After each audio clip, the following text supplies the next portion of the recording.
চাঁদপুরে জাটকা সংরক্ষণের জন্য নদীতে মার্চ এপ্রিল ২ মাস সব ধরনের মাছ ধরা নিষিদ্ধ করেছে সরকার। এতে ঈদে বাজারগুলোতে পর্যাপ্ত দেশীয় মাছ থাকলেও দাম কমছে না। মাছের বাজার নিয়ে আরো জানাতে চাঁদপুর থেকে সরাসরি যুক্ত হচ্ছেন সহকর্মী শরীফ আহমেদ। শরীফ, দাম বৃদ্ধির প্রতিক্রিয়ায় কি বলছেন ক্রেতা বিক্রেতা, এ বিষয়ে জানাবেন।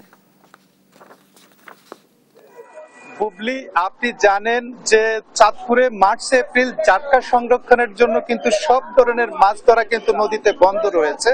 এর প্রভাব পড়েছে কিন্তু চাঁদপুর বাজারগুলোতে। আমি আজ সকাল থেকেই চাঁদপুরের বাজারগুলো ঘুরে দেখেছি, এখানে কিন্তু দেশীয় যে পর্যাপ্ত মাছ রয়েছে কিন্তু মাছের দাম কোনোভাবেই কমছে না।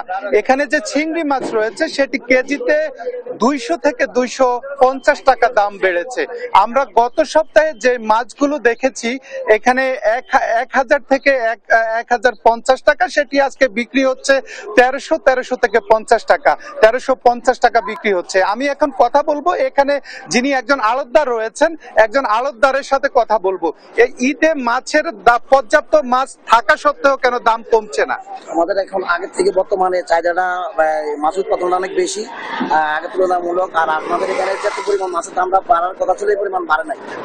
আর আমাদের এখানে উৎপাদনটা অনেক বেশি হচ্ছে, যে দেশি মাছটা উৎপাদন অনেক বেশি।